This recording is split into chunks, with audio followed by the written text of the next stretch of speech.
High বন্ধুরা, আমি আনিশা জাহান বলছি। বন্ধুরা, আজকের এই গল্পটি সম্পূর্ণ শুনলে তোমাদের ওটা আর স্থির থাকবে না। কথা দিচ্ছি, শেষে গিয়ে তোমাদের অনেক হালকা লাগবে। শুভরা দুই ভাই। তার ছোট ভাই রাহুল এখন হাতে খড়ি দিচ্ছে, আর সে পড়ে ক্লাস 8-এ। তার মায়ের নাম অর্চনা মিশ্র আর তার বাবার নাম দেবজিৎ মিশ্র। ব্যবসার কাজে তার বাবাকে কলকাতায় থাকতে হয়। সপ্তাহের শেষ 2 দিন বাড়ি আসে। শুভদের বেশ বড় পুরন বাড়ি। এটা তার দাদু অর্থাৎ ঠাকুরদার বানানো। তার দাদু অনাদি মিশ্র গ্রামের নাম করা হোমিওপ্যাথি ডাক্তার ছিলেন। এখন বয়স হয়েছে 78। বয়সের ভারে লাঠি হাতে ওঠা চলা করতে কষ্ট বলে বেশিরভাগ সময় শুয়ে কাটান। তার দিদাগত হয়েছে। অনাদি মিশ্রের বড় মেয়ে অর্থাৎ শুভর রীতা পিসি রাঁচিতে থাকতেন। এখন তিনি মৃত। তার স্বামী ওখানকার চিকিৎসক। রীতা পিসির মৃত্যুর আগে পিসে যোগাযোগ রাখতেন নিয়মিত। এখন বিশেষ প্রয়োজন ছাড়া যোগাযোগ রাখেন না বললেই চলে। শুভর বাবার আরেক ভাই অভিজিৎ মিশ্র নর্থ বেঙ্গলে বিয়ে করে থাকে। সে আবার পুজোর সময় ছাড়া আসে না। কাজেই শুভর বাড়িটা বেশ ফাঁকা ফাঁকা। এই বাড়িতে বিরাট প্রাচীর দিয়ে গাছ-গাছালি, আম জামের বাগান আছে। তবে সেসব এখন আগাছায় ভরে গেছে। একটা পুকুরও আছে। এখন ওটা পানা পুকুর। শুভর মা অর্চনাই এই বাড়ির সব সামলায়। ছেলেদের পড়াশোনা, টিউশন, শ্বশুর মশাইয়ের সেবায়ত্ন, এত বড় বাড়ির যাবতীয় কাজকর্ম সে নিজে হাতেই করে। শুভর বাবা দেবজিৎ খুব শান্ত স্বভাবের লোক। ব্যবসা তার রমরমিয়ে চললেও লোকের ক্ষতি করে না, বরং উপকার করে। তার বয়স 44। গায়ের রং ফর্সা, মাথায় পরিষ্কার টাক পড়েছে। চেহারা ভালো। গ্রাজুয়েশন করেই ব্যবসায় লেগে পড়ে সে।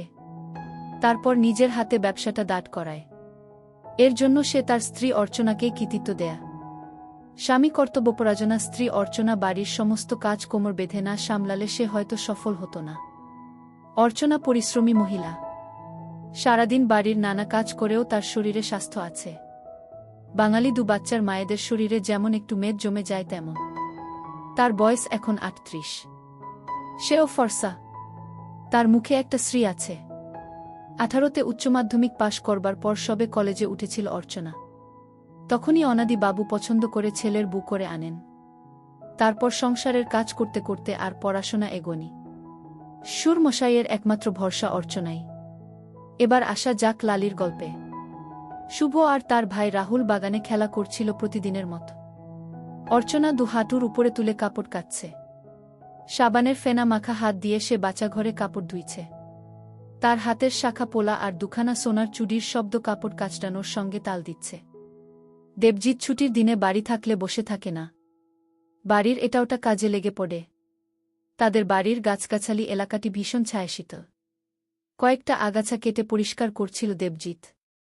আচমকা ছোট ছেলে রাহুলের চিৎকার শুনে অর্চনা বাচাঘর থেকে চেঁচিয়ে ওঠে, কি হলো রে? এই শুভ, তুই আবার ভাইয়ের গায়ে হাত তুললি? দেবজিৎ বেরিয়ে এসে দেখল শুভ দাঁড়িয়ে আছে মেইন গেটের কাছে। বকুনি দিয়ে বলল, কি রে ভাই, কোথায়? শুভ ভয় পেয়ে বলল, বাবা, কুকুর।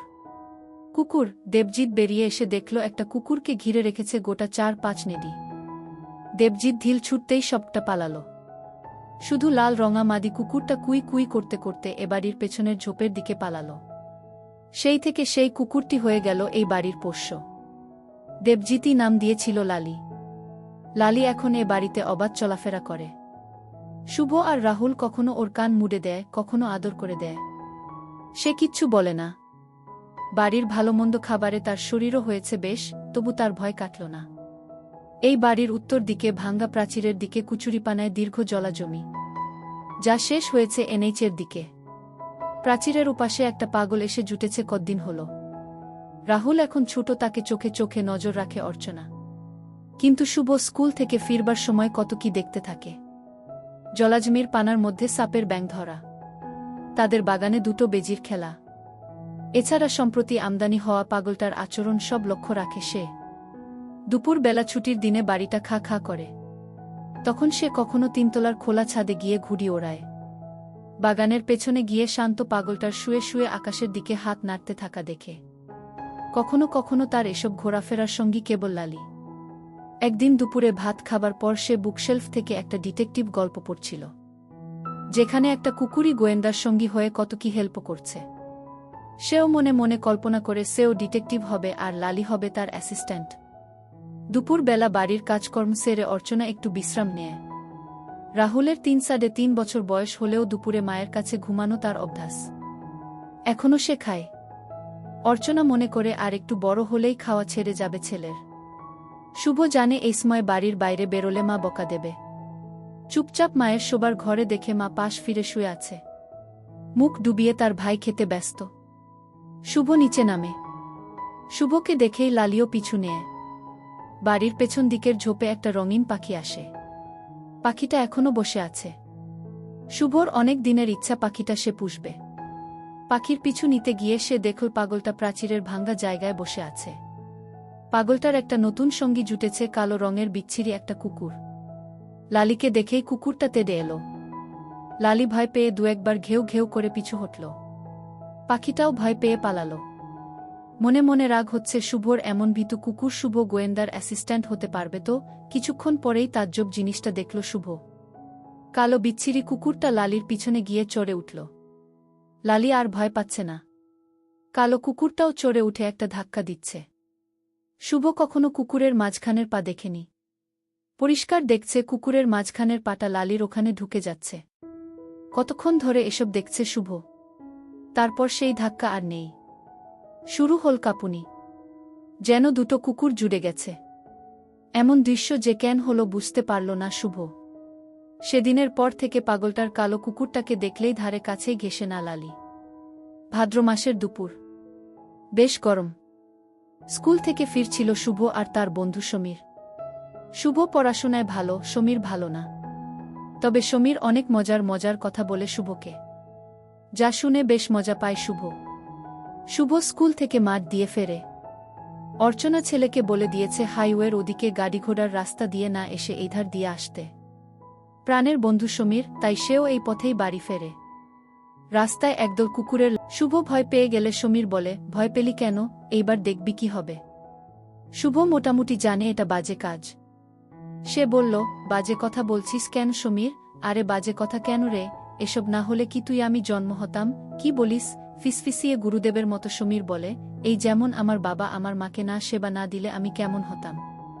তুই জানিস না কিভাবে বাচ্চা হয়? মানে? অনুসন্ধিৎসায় তাকিয়ে থাকে শুভ। শুভ জানে সমীর পড়ার বাইরে অনেক কিছু খবর রাখে। ওর বাবা আর্মিতে ছিল। দেশবিদেশের কত কি গল্প জানে। তবে কি সত্যি আমি আর ভাই জন্মেছি বাবা মা একসাথে থাকে বলেই? অবাক হয়ে ভাবে শুভ। অনুসন্ধিৎসা চাপতে না পেরে বলল, সমীর আমার বাবা মাও কি তাহলে? সমীর বিজ্ঞের মতো হাসে বলল, দুবার কেন? সবসময় করে। আনন্দ হয়। আমাদের বিয়ে হলে আমরাও করব। ততক্ষণে একটা কুকুর আর একটা কুকুরকে বাগে নিয়ে ফেলেছে। অবিকল পাগলের কালো কুকুরটা লালির সঙ্গে যেটা করছিল সেইটাই দেখছে শুভ। সমীর বলল, ওই দেখ শুভ অবাক হয়ে ভাবছে। তবে লালিরও বাচ্চা হবে। বাহ, হলে তো ভালো। নতুন কুকুর ছানা হবে। আবার ভাবল, বাবা ও কি মাকে এরকম? সমীর বলল, কি ভাবছিস শুভ? মানুষও কি এরকম? এরকমই, তবে একটু অন্যরকম। ছি, এগুলো বাজে কথা রে সমীর। বলছিস কেন? বাজে হবে কেন? শুন, তবে এসব বড়দের কাজ বলে এগুলোকে লোকে লুকিয়ে লুকিয়ে করে। কিন্তু এগুলো বাজে হবে কেন? আচ্ছা সমীর, তুই কখনো এসব দেখেছিস? সমীর একটু চুপ করে বলল, প্রায়ই রাতে বাবা মাকে দেখি তো। তবে জানিস শুভ, কাউকে বলিস না। আমার বাড়িতে যে সুবীর কাকা ভাড়া থাকত, বাবা যখন আর্মিতে ছিল তখন কাকা মাকে সেবা দিত। বাবা দূরে থাকলে মা কি করবে, তাই লুকিয়ে লুকিয়ে ওই কাকাই তো মাকে আনন্দ দিত। তবে শুনে রাখ, এসব কাউকে বলবি না। এসব গোপন ব্যাপার। তুই যদি আরও জানতে চাস তোকে বই এনে দিব, কিন্তু কাউকে বলবি না। বেশ কয়েকদিন কেটে গেছে। এর মাঝে শুভ যেন অনেক বড় হয়ে গেছে। সে এক রহস্যময় জগতে প্রবেশ করেছে। লুকিয়ে লুকিয়ে সমীরের দেওয়া বেশ কিছু বই পড়ে জেনে ফেলেছে সেবা কি। সত্যি যে এতে আনন্দ তা বুঝতে পেরেছে লালিকে দেখে। লালি যতই ভয় পাক ওই কালো বিচ্ছিরি কুকুরটাকে, তবু মাঝে মাঝেই দুটো জোড়া লেগে গেলে লালি কেমন চুপ করে যায়। সবচেয়ে মজার জিনিস যেটা শুভ জেনেছে সেটা হলো, মেশিন মাঝে মাঝে দাঁড়িয়ে যায় কেন? বই পড়ে সে বুঝে গেছে তার কারণ। অথচ তার মা যখন ভাইকে দুপুর বেলা ঘুম পাড়ানোর জন্য খাওয়ায় তখন তার মাঝে মাঝে লাফালাফি করত। এখন সে জানে। তাছাড়া তার প্রাণের বন্ধু তথা গুরু সমীরও শিখিয়ে দিয়েছে কিভাবে সব কিছু লুকিয়ে রাখতে হয়। এতসবের মাঝেও সে তার বাবা-মাকে কখনো সেবা দিতে দেখতে পায় না। শুভ মনে করে তার বাবা-মা এসব করে না হয়তো। না, লালির বাচ্চা হয়নি। তার আগেই ও যে কোথায় চলে গেল খোঁজ নেই। এদিকে পাগলটা আস্তানা গেড়েছে জমিয়ে। মাথা ভর্তি ঝাঁকটা চুল, দীর্ঘদিন না কাটা দাড়ি, গোঁফ, ভীষণ খারাপ চেহারার। গলায় একটা ঘুমসিতে যত রাজ্যের মাদুলি আর তামার পয়সা ঝোলানো। একটা ছেঁড়া ফাটা ব্যাগ। ওতে যে কি আছে কে জানে। আঁকড়ে রাখে সবসময়, কিন্তু সবসময় যেন কিছু ভাবছে। একা একা দাঁত বের করে হাসছে। এবড়ো খেবড়ো দাঁতগুলোও জঘন্য। হলদে দাঁতে লাল ছোপ ছোপ। ঝুঁকে ঝুঁকে হাঁটে। দিনের বেলা মাঝে মাঝে হাইওয়ের দিকে যায়। রাস্তায় লোকের ফেলে যাওয়া পোড়া বিড়ি তুলে খায়, কিন্তু বেশি দূর যায় না। এই পাগলটাকে শুভ পর্যবেক্ষণ করে। সমীরের কাছে জেনেছিল গোয়েন্দারা অনেক সময় পাগল সেজে থাকে, কিন্তু এর ধারে কাছে যায় না শুভ। ভীষণ নোংরা বলে। তবে পাগলটা বেশি দূর যায় না, আবার ফিরে আসে। বেশিরভাগ সময় বাড়ির পেছনের চাতালে কাটায়। মাকেই বাজার যেতে হয়, কিন্তু বাবা বাড়ি থাকলে বাবা যায়। রবিবার সকালে বাবা বলল, শুভ আজ মাটন খাবি? শুভ আনন্দে বলল, খাবো খাবো। অর্চনা রান্নাঘরে চা করতে করতে বলল, বাপ, ছেলেতে খালি খাওয়ার চিন্তা না। অর্চনা, একটাই তো ছুটি পাই। শুভর বাবা মায়ের কাছে গিয়ে বলল, আর আমার তো কোনো ছুটি নেই। শুভ, তবে আজ আর মাটন হচ্ছে না। তোর মা নাকচ করে দিয়েছে। শুভ মনমরা হয়ে যায়। অর্চনা শ্বশুর মশাইকে চা দিয়ে দেবজিৎকে দেয়। সকালের কাজ সেরে সোজা বাচ্চা ঘরে যায়। স্নান করে বেরিয়ে আসে, একটা সাধারণ সুতির নাইটি পরে। বেরিয়ে এসেই বলল, কি হলো, তুমি এখনো বাজার যাওনি? মাটন না কি আনবে বললে যে? শুভ জানে তার মা এরকমই। সংসারের সব কাজ সামলেও তাদের আবদার মেটায়। ছোট্ট ছেলে রাহুল নিচে খেলে বেড়াচ্ছে। মাটন খাওয়ার টোপে মা শুভকে অঙ্ক করতে বসিয়েছে।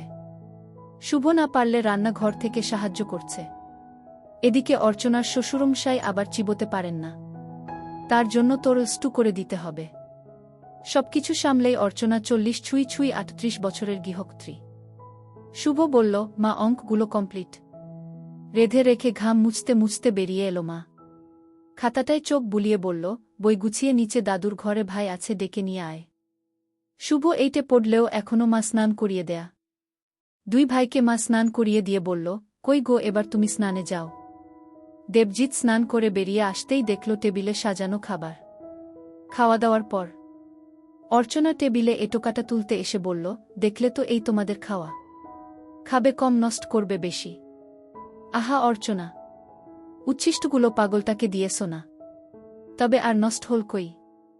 হ্যাঁ, হাত পুড়িয়ে আমি তো পাগলের জন্য রাধি। এটো খাবারগুলো যখন মা পাগলকে দিতে যায়, শুভ পেছন পেছন যায় সবসময়। পাগলটা যেন হামলে পড়ে খাবারের উপর। অর্চনা খাবারটা পাগলের কাছে নিয়ে যেতে পাগলটা তার অ্যালুমিনে থালায় নিয়ে নেয়। শুভ বলল, মা দেখো কেমন গোগ্রাসে গিলছে, দেখ দেখি, বেচারা কত কষ্টে আছে। মা, ও কি কখনো ভালো হবে না? ডাক্তার দেখালে হতে পারত। মা, আমরা ডাক্তার দেখাতে পারি না? বলেই শুভ চাতালের দিকে সরে গেছিল। অর্চনা বাধা দিয়ে বলে উঠল, শুভ, যাস না। অর্চনা প্রতিদিন পাগলটাকে তার ভীষণ দয়া হয়। এটোকাটা সব চিবিয়ে খায়। শুধু তাই নয়, তার কুকুরটাকে ভাগ দেয়। অর্চনার ইচ্ছে করে না এটোকাটা দিক পাগলটাকে। একটা মানুষ তাদের এটো খাবে কেমন যেন লাগে, তাই অনেক সময় ভালো খাবারও খেতে দেয়। দেবজিৎ জানে অর্চনা ভীষণ দয়ালু, তাই স্ত্রীকে বলে, অর্চনা, মানুষের কত যন্ত্রণা, সব কি দূর করতে পারবে? পাগলটাকে নিয়ে একটা কাণ্ড ঘটল সেদিন। রাস্তা দিয়ে দুটো অল্প বয়সী ছেলে যাচ্ছিল। পাগলটা রাস্তার পাশে ঝুঁকে ঝুঁকে হাঁটছে আর কি কুড়াচ্ছে। ছাদে দাঁড়িয়ে দেখছিল শুভ। আচমকা ছেলে দুটোর মধ্যে একজন ঢিল ছুড়ল ওর দিকে। তারপরেই পাগলটা তেড়ে যেতেই ওরা দুজনে দৌড়ে পালালো। পাগলটা আবার নিজের রাস্তায় চলতেই একজন এগিয়ে এসে প্যান্টায় টান মেরে নামিয়ে দিতেই ঝুঁকে ঝুঁকে হাঁটা পাগলটা আবার তেড়ে গেল। দুটো ছেলে এতে মজা পাচ্ছে। তারা ততক্ষণ ধরে পাগলটাকে বিরক্ত করে যাচ্ছে। পাগলটা এবার ভয় পেয়ে পালাচ্ছে এনএইচের দিকে। তার পায়ে বোধ হয় কোনো সমস্যা আছে। পা বেঁকিয়ে বেঁকিয়ে ছুটছে। ওরাও ঢিল ছুটছে আর হাসছে। শুভর খুব রাগ হচ্ছিল, কিন্তু সে কিছু বলতে পারছিল না। সেদিন শুভর মনটা খারাপ হয়ে পড়েছিল। পরদিন থেকে আর পাগলটাকে দেখা যায়নি। বাবা আজ থেকেই কলকাতা সকালে বেরিয়ে যাবে। রাতে মা খাবার দিতে গিয়ে দেখল পাগলটা নেই। এসে বাবাকে বলল, জানো ওই পাগলটা নেই। আরে পাগল কি আর এক জায়গায় থাকার লোক? নতুন কোনো দেশে বেড়াতে গেছে দেখ। মা বলল, ঠাট্টা করো না। ওর পায়ের গোড়ালিটা বাঁকা আমি দেখেছি। ও বেশি দূর হাঁটতে পারবে না। তবে দেখো তোমার হাতের সুস্বাদু খাবারের টানে আবার ফিরে আসবে। কাছে পিঠে কোথাও আছে। প্রায় দুদিন পর রাহুল দৌড়ে এসে বলল, দেখ দেখ দাদাভাই। শুভ রাহুলের মাথায় টোকা মেরে বলল, কি দেখব তোর মাথা? একসেট একসেট। কে একসেট? রাহুলের পিছন পিছন বাড়ির পিছন দিকে যেতেই ভাঙা প্রাচীরের গোড়ায় একসেট হয়ে পাগলটা শুয়ে আছে। ওরে বাপরে, এত বড়! চমকে ওঠে শুভ। শুভর চোখ আটকে আছে পাগলটার মেশিন দেখে। দাদা ওর এত বড় কেন? ভাইয়ের কথা শুনে শুভ সব জানতার মতো বলল, ও বড় না এই জন্য। কিন্তু নিজেও কম আশ্চর্য হচ্ছে না। দীর্ঘদিন নোংরা জমে ওই জায়গাটায় চুলের বোঝা আর ময়লা। তার মাঝে বিরাট জিনিসটা। শুভ দেখল শুধু বড়ই নয়, তার চেয়ে অন্যরকমও। সাল ওঠা। শুভ চলে আসে ওখান থেকে। মা স্নান সেরে বেরিয়ে আসে। একটা বাদামি রঙা পুরনো ঘরে পরা তাঁতের শাড়ি পরেছে অর্চনা। শ্বশুর মশাইয়ের ঘরে গিয়ে অর্চনা বলল, বাবা খাবার এনে দিই? অনাদি বাবু শীর্ণ গলায় বললেন, দিয়ে যাও বৌমা। অর্চনা রান্নাঘরে গিয়ে খাবার বেড়ে শ্বশুরের ঘরে পৌঁছে দেয়। পেছনের জঙ্গলের দিক থেকে শুভ আর রাহুলকে লাঠি হাতে আগাছার গাছগুলি ভাঙতে ভাঙতে এগিয়ে আসতে দেখে অর্চনা বলে ওঠে, শুভ তুই আবার ওই নোংরায় গিয়েছিলি? সঙ্গে ভাইকেও নিয়ে গেলি? না, আমি গেলাম কোথায়, ভাই তো ডাকল। অর্চনা মিথ্যে ভীতি দিয়ে রাহুলকে বলল, সে পাশে গিয়েছিলি কেন?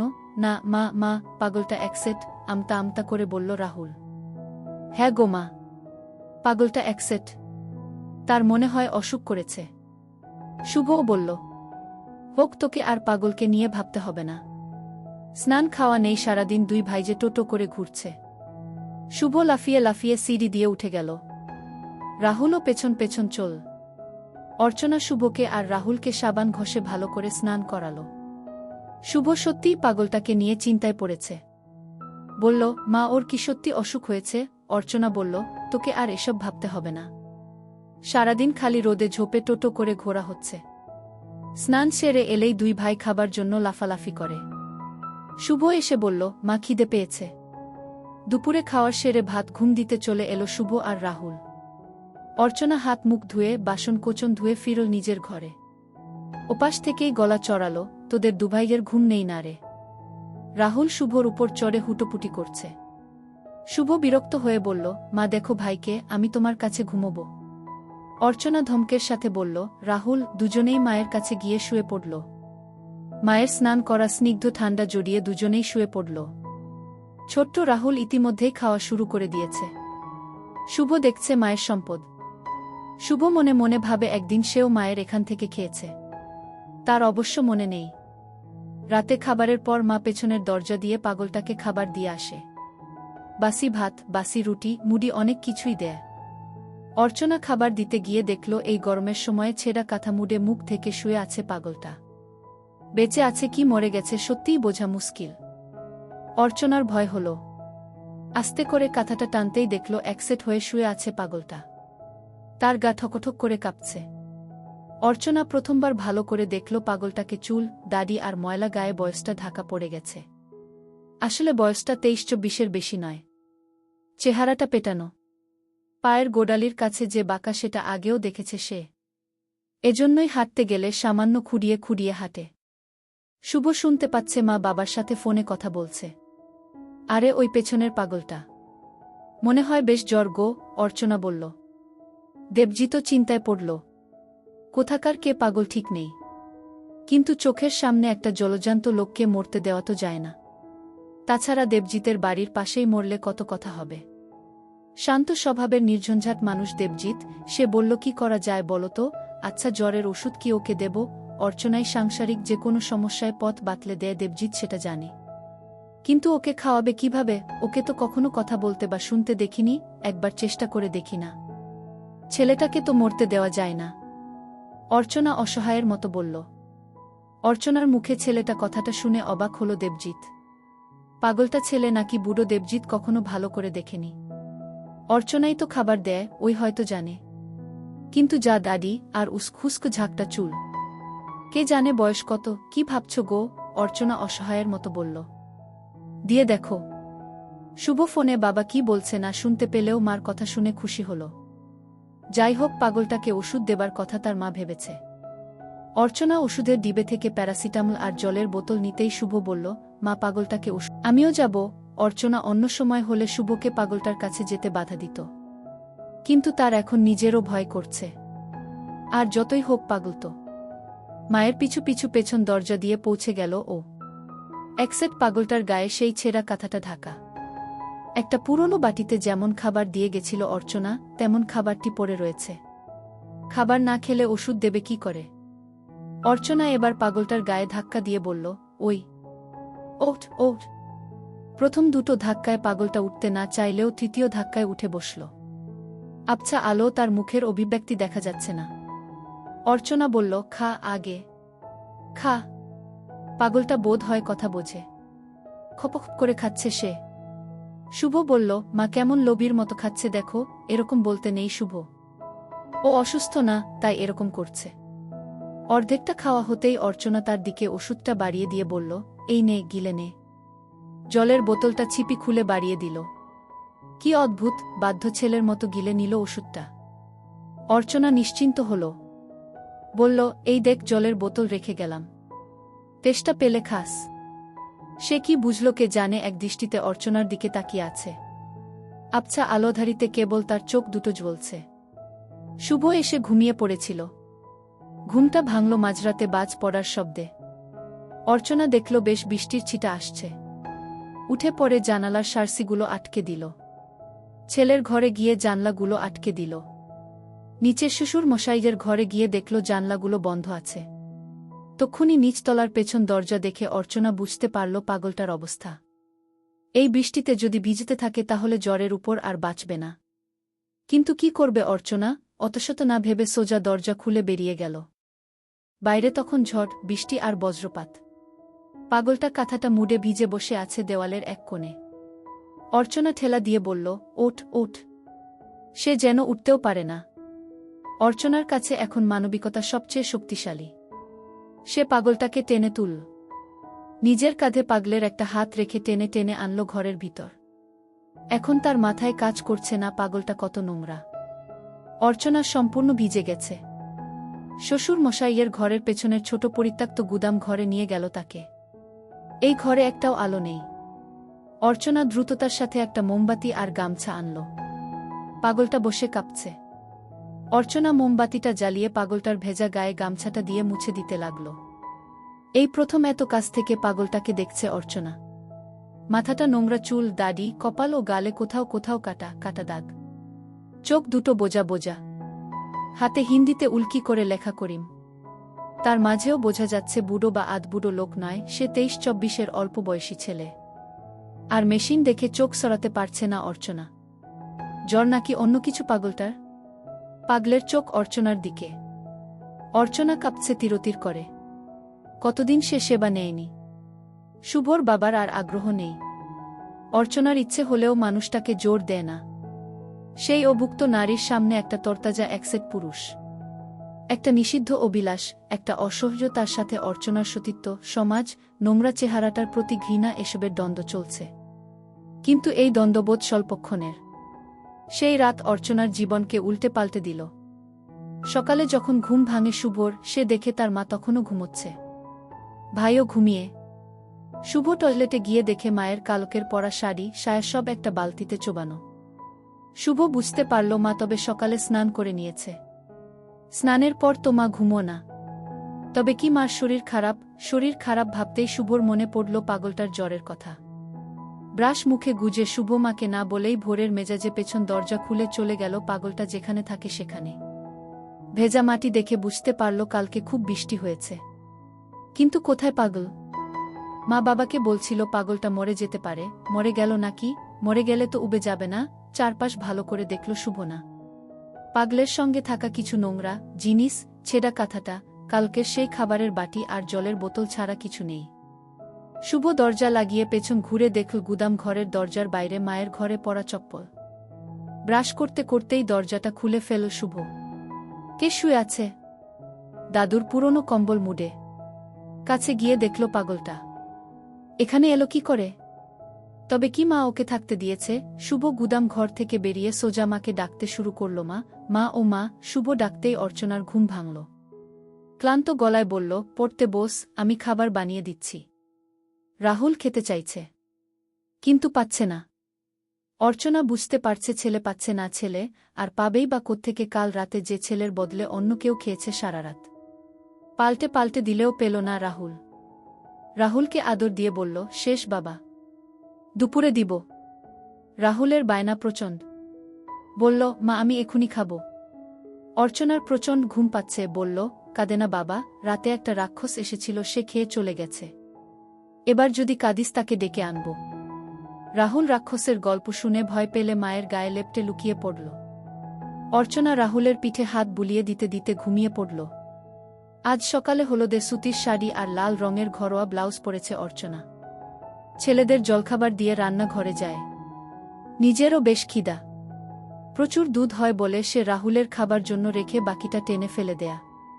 ভোরে ঘুম থেকে উঠবার সময় ছেলে আবদার করে, তাই অর্চনা বেশিরভাগটা টেনে বের করে রাহুলের জন্য অল্প রেখেছিল।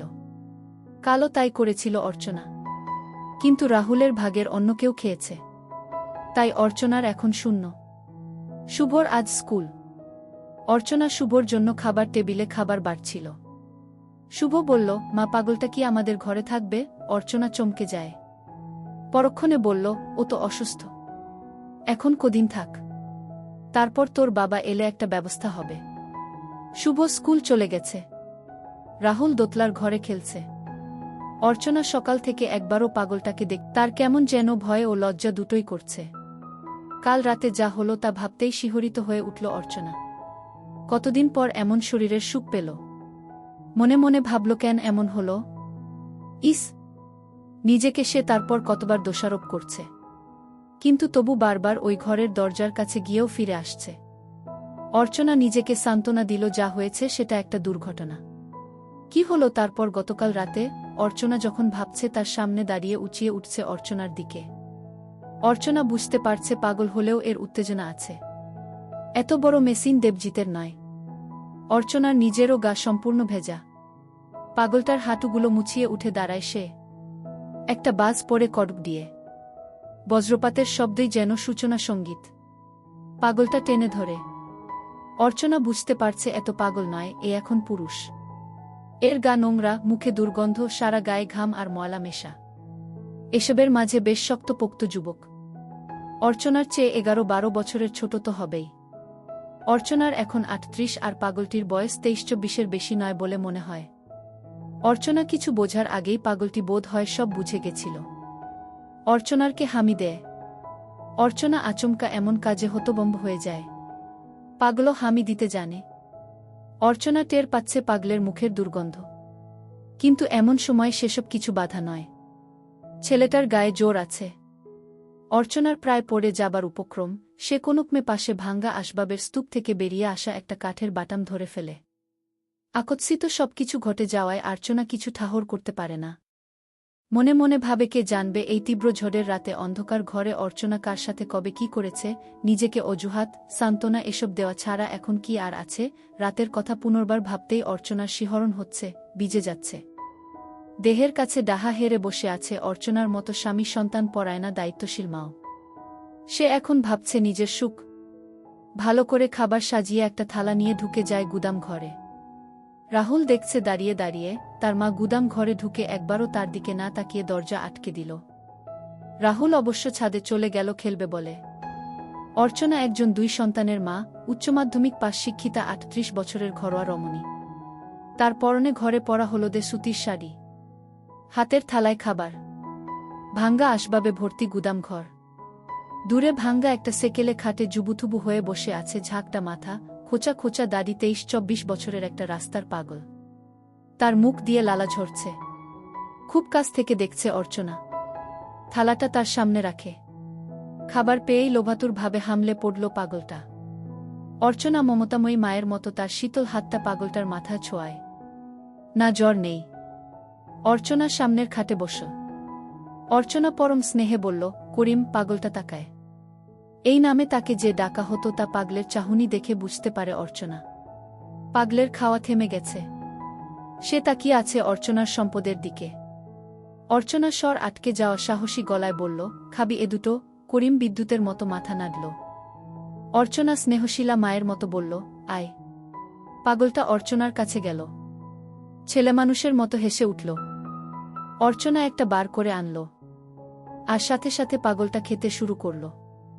অর্চনা ভুলে গেছে ছেলেকে দুপুরে খাওয়ানোর কথা। সে এখন পাগলের মধ্যে বিভোর। তার এখন করিমকে চাই।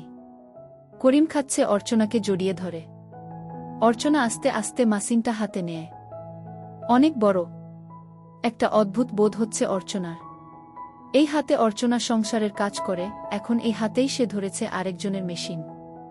রাহুল ছাদে খেলতে খেলতে নেমে আসে। মাকে কোথাও না দেখতে পেয়ে গুদাম ঘরের দরজার কাছে এসে দাঁড়ায়। সে ডেকে উঠল, মা। দ্বিতীয়বার রাহুল আগের চেয়ে জোরে আবার ডেকে উঠল, মা। অর্চনা কোনোরকম নিজেকে সামলে বলল, কি হলো রে? তুমি কোথায়? এই তো আমি এখানে কাজ করছি। তুই ছাদে যা। রাহুল আর কোনো কথা না বলে ছাদে চলে যায়। প্রায় 30 মিনিট পেরিয়ে গেছে। এর মাঝে রাহুল আবার একবার মা বলে ডেকে গেছে। অর্চনা আর কোনো সাড়া দেয়নি, বরং সে মৃদু গলায় গভীর শ্বাসপ্রশ্বাস ফেলছে। অর্চনার মনে পড়ল এর মাঝে রাহুল দুবার ডেকে গেছে। উঠে পড়ল অর্চনা। সারা গায়ে ঘামের সাথে পাগলটার নোংরা লেগে আছে। তাকে আবার স্নান করতে হবে। বেরিয়ে এলো অর্চনা। বারান্দায় খেলছিল রাহুল। কিছুক্ষণ পর অর্চনা নিচে গুদাম ঘর থেকে করিমকে নিয়ে বেরিয়ে এলো। বাড়ির নিচতলার টিউবওয়েল স্নান করাচ্ছে অর্চনা। রাহুল যে কখন নেমে এসেছে খেয়াল করেনি। চোখ পড়ল রাহুলের দিকে। রাহুল বলল, মা, এই পাগলটা কি আমাদের বাড়িতে থাকবে? অর্চনা হেসে বলল, ওকে পাগল বলতে নেই বাবা। ওকে দাদা বলবি। যা, উপরে খেলবি যা। রাহুল চলে গেল। অর্চনা বুঝে গেছে করিম বোবা। ওর মুখে কথা নেই। ও আবার ভয়ঙ্কর পাগলও নয়, কিন্তু ওর ক্ষমতা ভয়ঙ্কর। ভর দুপুরে যুবক ছেলেটাকে অ্যাকসেপ্ট করে স্নান করাচ্ছে অর্চনা। দীর্ঘদিনের নোংরা জমেছে গায়ে। এদিকে কালি জ্বর থেকে উঠেছে, পরিষ্কার করতে বেশি সাবান দিতে ভয় পাচ্ছে অর্চনা। তবু মোটের উপর অনেকটাই শব্দ লাগছে। কাল একবার শুভর বাবার দাড়ি কাটার রেজার দিকে দাড়ি গোফ পরিষ্কার করে দিলেই হয়। অর্চনা ঠিক করে নিয়েছে এই পাগলকে ঘরে রেখে দেবে। এমনিতেই তো নিরীহ, আর তাছাড়া অর্চনাকে যে সুখ দিয়েছে একে ছাড়া অর্চনা এখন ভাবতেও পারছে না। অর্চনা জানে দেবজিৎ মানা করবে না। নিচতলার একটা ঘর পরিষ্কার করে দিলেই থাকবে। শুভ স্কুল থেকে বাড়ি ফিরে দেখল তার বাবার ট্রাউজার পরে বারান্দায় খাটের উপর কেউ পিঠ উল্টে শুয়ে আছে। কে এসেছে বাড়িতে? ছাদে গিয়ে দেখল মা ঘুমোচ্ছে। মায়ের পাশে ভাইও ঘুমোচ্ছে। ঘুমন্ত অবস্থায় অর্চনাকে ঠেলতেই অর্চনা বলল, কি রে, স্কুল থেকে চলে এলি? মা, নিচে কে শুয়েছে গো? কে? ও, আরে ওই পাগল যে ছেলেটা। কি বলে মা? শুভ অবাক হয়ে শুধল, ও তো মা, ও কি আমাদের বাড়িতে থাকবে? থাক না। বেচারার কেউ কোথাও নেই। ইতিমধ্যে 1 সপ্তাহ কেটে গেছে। পাগলটা আস্তানা গেড়েছে বাড়িতে। এখন মায়ের বারণে ওকে আর পাগল বলা যায় না। তাই শুভ আর রাহুল এখন পাগলা দাদা বলে। পাগলা দাদা এখন বাড়িতে জাকিয়ে বসেছে। পাগলা দাদার থেকে দূরে থাকে শুভ। ভয়ে নয়, ঘৃণায়। এখন আর আগের মতো গায়ে নোংরা তেমন না থাকলেও গলায় নোংরা ঘুমসিতে মাদুলিগুলো কিংবা কোমরের ঘুমসির মাদুলি বেশ নোংরা লাগে। তাছাড়া মাঝে মাঝে মুখ দিয়ে লালাও ঝরে। আর গায়ের কালো চামড়ায় কাটা, ছেঁড়া, দগদগে ঘাও আছে। ছুটির দিন বাবা এসে বলল, অর্চনা দেখো, ও কিন্তু পাগল, বাড়িতে বাচ্চারা থাকে। ওর গায়ে অনেক জায়গায় ঘাও আছে। আবার কোনো ক্ষতি না করে বসে খালি খালি ভয় পাচ্ছ কেন? ওকে কখনো দেখেছ মারাত্মক পাগলামি করতে? চুপচাপ বসে থাকে, একা একা হাসে। ওর একটা অন্য জগৎ আছে জানো? পাগলদের কত কষ্ট বলো তো? দেবজিৎ জানে অর্চনার হাতে গড়া সংসারে কোনো ভুলচুক হবার জায়গা নেই। আর তাছাড়া তার বউ খুব দয়ালু। হেসে বলল, আচ্ছা বাবা, আচ্ছা। আমার দয়াময়ী বউয়ের ইচ্ছা হয়েছে যখন থাক। রাহুলের নতুন দাঁত হয়েছে। নানা রকম ভয় দেখিয়ে অর্চনা রাহুলকে খাওয়া ছাড়িয়েছে। শুভ মনে মনে খুশি। যখন ভাই খেত তখন ঈর্ষা হতো তার। মা খালি ভাইকে আদর করে। অর্চনা শুভকে কাছে ডেকে আদর করলে ভুলে যেত। আসলে শুভ বড়, তাই বকুনি তাকেই খেতে হয় মাঝে মধ্যে। তবুও মা তাকে ভালোবাসে। শুভ নিজেও ছোট ভাইকে ভালোবাসে। কিন্তু রাহুল জন্মাবার পর মায়ের আদর দুভাগ হওয়ায় ঈর্ষান্বিত হয়ে ওঠে শুভ। প্রায় দিন 10 পর সুব্রত কাকুদের বাড়িতে নেমন্তন্ন ছিল। বাবা বাড়িতে নেই। পাশের গ্রামেই সুব্রত কাকুদের বাড়ি। সুব্রত কাকু শুভদের দূর সম্পর্কের আত্মীয় হন। তাই মা তাদের নিয়ে গেল। অর্চনা বিয়ে বাড়ি বলেই আজ গয়নাগুলো পরেছে। গলায় একটা লম্বা সোনার হার আর নেকলেস পরেছে। কানে দুল, হাতের গহনাগুলোও পরেছে। যাবার আগে মা রেঁধে রাখে। দাদুকে খাবার দিয়ে মা পাগলা দাদার ঘরে খাবার দিয়ে আসে। বিয়েবাড়ি থেকে শুভরা যখন ফিরে এলে তখন রাত 10টা। শুভর খুব ঘুম পাচ্ছিল। রাহুল আর সে ঘুমিয়ে পড়ল। অর্চনা আয়নার সামনে এক এক করে গয়নাগুলো খুলে ফেললেও বড় হারটা খুলল না। মনে মনে ভাবল থাক না গলায়। দেখে নিল ছেলেরা ঘুমিয়েছে কিনা। শাড়িটা বদলে ঘরে পরা সুতির কালো ম্যাক্সিটা পরে নিল। করিমের কাছে যাওয়ার জন্য ম্যাক্সি পরাটাই সুবিধের। একটানে নামিয়ে ফেলা যায়। গুদাম ঘরের পাশে করিমের থাকবার জন্য ছোট ঘর হয়েছে। একটা ল্যাম্বিস খাট আর সিলিং পাখা দেওয়া হয়েছে। তাও অর্চনার গরম লাগে বলে ওখানে অর্চনা একটা টেবিল ফ্যানও রেখেছে। এখন 11টা, অনেক নির্ঝঞ্ঝাট। অর্চনা প্রায় 12টা নাগাদই যায় করিমের কাছে। ভোর হবার আগে আবার ফিরে আসে। শুভর বাবা বাড়ি থাকলে এড়িয়ে যায়। তবে এই ভালো যে করিমের তেমন জোরাজুরি নেই। দেবজিৎ থাকাকালীন কখনো করিম জোরাজুরি করলে অর্চনা নতুন পথ নিয়েছে। খেয়ে দেওয়া। প্রথম ঘৃণা লাগলেও কেন জানে না অর্চনার এখন ঘেন্নাটেন্না চলে গেছে। আজ একটু বেশিই শরীরটা চাইছে। অর্চনা তাই একটু আগেই পৌঁছায়। দরজা ভেজিয়ে বিছানার কাছে গিয়ে ডাকল, করিম। করিম করিম উঠে বসে। টেনে ধরে অর্চনাকে। শুভর ঘুম ভাঙল আচমকা। তার জল তেষ্টা পেয়েছে। সে উঠে বসল। হালকা আলো ড্রয়িং রুমে বেরিয়ে এসে দেখল পাশের ঘরে মা নেই। মা হয়তো বাচ্চা ঘরে গেছে। জল খেয়ে ডাক দিল, মা মা। অর্চনা শুনতে পায়নি। শুভ দাদুর ঘরের খোলা দরজায় ঢুকে দেখল দাদু নাক ডাকিয়ে ঘুমোচ্ছে। পাগলা দাদার ঘরের কাছে গিয়েই চমকে গেল। মায়ের হাতের চুড়ির শব্দ শুভর অনুসন্ধিৎসা উত্তেজনায় মিশে গেল। সে বুঝতে পারল দরজা ভেতর থেকে বন্ধ। জানলা লাগানো। পুরনো জানলার ফুটো চোখ রেখেও লাভ হল না। রাতের আধারে নাইট বাল্বের আলো কিছু বোঝা যাচ্ছে না। ফুটো চোখ রাখল আবার। শুভর চোখে পড়ল পেছনের জানলাটা খোলা। ওধারে যেতে হলে পেছন দরজা দিয়ে বাইরে যেতে হবে। শুভ আর দেরি করল না। পেছন দরজা খুলে সোজা বাইরে আগাছার দিকে চলে এলো। আগাছার মধ্যে ছড়ছড় করে কিছু একটা চলে গেল। শুভ ভয় পেলেও আবার সাহস নিয়ে পেছনে গেল। জানলাটা একেবারে বিছানা লাগোয়া। শুভ চমকে উঠল ভিতরের দৃশ্য দেখে। সকালে শুভ মায়ের দিকে তাকাতে পারছিল না। অথচ তার মাকে দেখে স্বাভাবিকই লাগছিল। মাঝে মাঝে অর্চনা শুভকে হোমওয়ার্কে হেল্প করছে। শুভ মাকে দেখলেই আগের রাতের একসেট মায়ের কথা মনে পড়ে। পাগলা দাদা আর মায়ের ছবি সামনে এসে যায়। সেই ভোরে করিমকে খাইজে ফিরে আসে অর্চনা। তারপর সারা সকাল শুভ থাকতে থাকতে সুযোগ নেই। শুভ স্কুল গেলেই বাড়ি ফাঁকা। বুড়ো শ্বশুর মশাই বিছানা ছেড়ে উঠতে পারেন না। ছোট ছেলে রাহুল এখনো কিছুই বোঝে না। তখন দুপুরটা করিমের কাছে কাটায় অর্চনা। শুভ পড়ায় মন বসাতে পারছে না। আজ দীপঙ্কর বাবুর ভৌতবিজ্ঞান ক্লাস আছে। রাতে পড়া হয়নি। সকালে মায়ের কাছে অঙ্কটা করে নিলেও ভৌতবিজ্ঞান দীপঙ্কর বাবু খুব মারধর করেন। তাছাড়া শুভ ভালো ছাত্র, পড়া না পারলে প্রেস্টিজও তার একটা বিষয়। মা ব্যাগে টিফিন বক্স রেডি করে দিল। শুভ ভাত খেয়ে স্কুল রওনা দিল। যাবার সময় মাঠের কাছে যেতে দুষ্টু বুদ্ধি এলো, আজ যদি স্কুল না যাই, বাড়ি গেলেই মা বকবে। যদি লুকিয়ে পড়ি, মা আর পাগলা দাদা আর কি করে দেখব। শুভদের বিরাট বাড়ি আর তার ক্যাম্পাসে যে কেউ লুকিয়ে থাকতে পারে। শুধু তার চিন্তা ছোট ভাইকে নিয়ে। রাহুলের চোখে পড়া যাবে না। শুভ বাড়ির দিকে ফেরত এলো। গেটের কাছে এসেই ফুটবলটা না খেয়াল করায় হোঁচট খেলছে। কোনোরকমে শুভ ঢুকে পড়ল খপ করে। অর্চনা ছাদ থেকে বলল, রাহুল দেখ দেখি কে এলো। শুভ স্টান বাড়ির পেছন দিকে ঝোপের আড়ালে চলে গেল। রাহুল এসে একবার দেখে নিয়ে ফুটবলটা নিয়ে খেলতে শুরু করে দিল। শুভ সুযোগ বুঝে পেছন দরজা দিয়ে ঢুকল। পায়ের মোজা জুতো খুলে গুদাম ঘরে ঢুকে পড়ল সে। ব্যাগটা খুলে রাখল। বেশ গরম হলেও সে ভাঙ্গা খাটটাতে শুয়ে বিশ্রাম নিতে থাকল। তক্ষুনি পাগলা দাদার ঘরে মাকে যেতে দেখল। শুভ যখন যাবে কি যাবে না ভাবছে তক্ষুনি অর্চনা বেরিয়ে এলো। পেছন ঝুঁকে ঝুঁকে লালা ঝরাতে ঝরাতে করিমও বেরিয়ে এলো। দুজনেই সিঁড়ি দিয়ে ছাদে চলে গেল। তবে কি মা ওকে দুপুরে ছাদে নিয়ে যায়? শুভ ছাদে গিয়ে দেখল পাগলা দাদা ড্রয়িং রুমে দাঁড়িয়ে আছে আর মা রান্নাঘরে।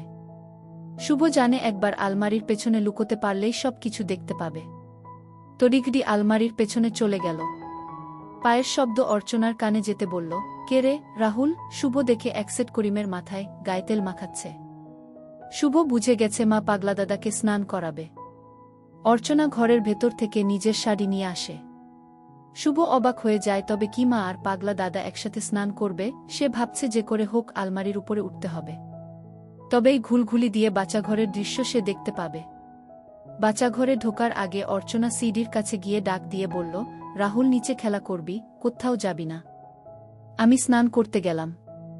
দোতলায় উঠবার সিডির মুখে দরজাটা বন্ধ করে দিল অর্চনা। এই দরজা কখনো বন্ধ করা হয় না। তার মানে বাচ্চাঘরে মা আর পাগলা দাদার কিছু একটা হবে। আয় বলে বাচ্চাঘরে করিমকে নিয়ে অর্চনা ঢুকে গেল। দরজা লেগে গেল। শুভ তড়াক করে আলমারির পেছন থেকে বেরিয়ে এলো। নিচে গুদাম ঘরে লোহার সিডি রাখা আছে। সেটা এখন আনা সম্ভব নয়। উপায় এখন তাকে আলমারির উপর উঠতে হবে। ড্রয়িং রুমের টেবিলে অনেক জিনিসপত্র আছে। খপাখপ জিনিসগুলো সরিয়ে একটা চেয়ার এনে রাখল। একটু শব্দ হলো তাতে। শুভ ভয় পেল, কিন্তু না, কিছুই হলো না। একটু এদিক ওদিক হলে হাত পা ভাঙবে, তাই খুব সাবধানে উঠে পড়ল আলমারির উপরে। মরেছে। বাচ্চাঘরের দরজা খোলার শব্দ। অর্চনা বেরিয়ে এলো। অর্চনা খেয়াল করল না আলমারির দিকটা। গামছা নিয়ে চলে গেল। শুভ স্বস্তির নিঃশ্বাস ফেল। ঘুলঘুলিতে চোখ রাখল সে। আর ভিতরের দৃশ্য দেখে তার কেমন যেন ঘেন্না হতে লাগল। তার মাকেও তার ঘেন্না হতে লাগল।